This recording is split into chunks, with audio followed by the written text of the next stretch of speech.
Baka drama nyo lang to. Umotos para perahan ako. Hoy! Siya pang galit, siya na ngayon nakabangga. Kaya nga eh. Tinangkang kunin yung cellphone ko. Siyempre, self-defense lang ginawa ko. Di po totoo yung sinasabi niya, sir. Check niyo po yung CCTV para malaman po ninyo yung totoong nangyari. Tumahimik ka nga dyan, Carlo. Walang kumakalang CCTV ngayon.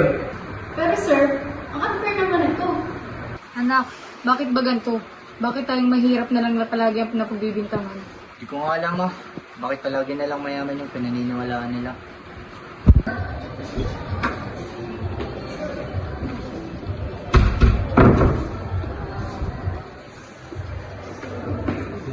Anak, nakita ko ang totoo.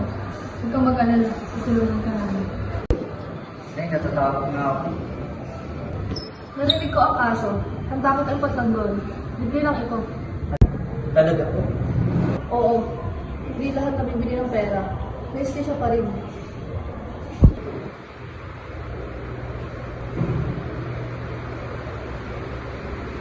Simulan na natin ang Baby Murders. Ano naman sa'yo? Tinangkahan ako yung cellphone ko. Tama ko lang ako sa inyo. Your Honor, di po totoo yung sinasabi niya.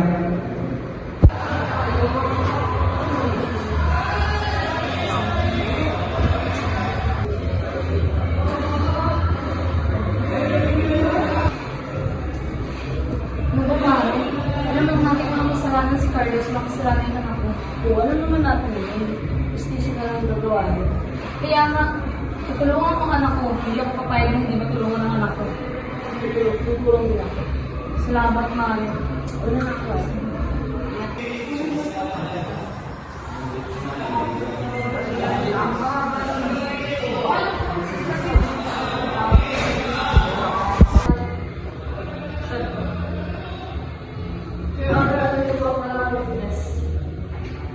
Ma'am, nakita ko po si Marcos na siya may gawa. Siya ang bumangga sa anak mo. Kung ma'am, wala pong nagawa si Carlo. Sinisigaw na siya ni Marcos. Ikaw, Marcos, may masasabi ka ba? Sila naman kasi yung nagbulo. Ma'am, may ebidensya po ako. At kita dito na si Marcos yung unang natulak. Go. Marcos, ang pagkakanan ay malinaw na hindi porket mayaman ka ay tama ka na agad. Carlos Reyes is not guilty. Marcos, ikaw ang magbabayad sa pinsala na ginawa mo sa mga. Maraming salamat, attorney. Carlos, salamat. Carlo, gusto ko lang sana kami ng gawad.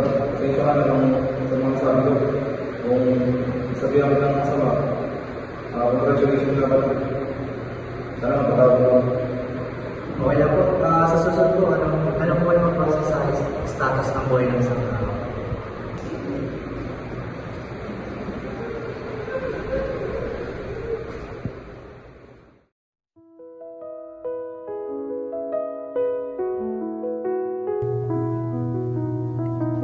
Sa hustisya, hindi dapat sukat ng bulsa ang basehan ng hatol. Ang totoo ay totoo, kahit gaano kayaman o kahirap ang sangkot.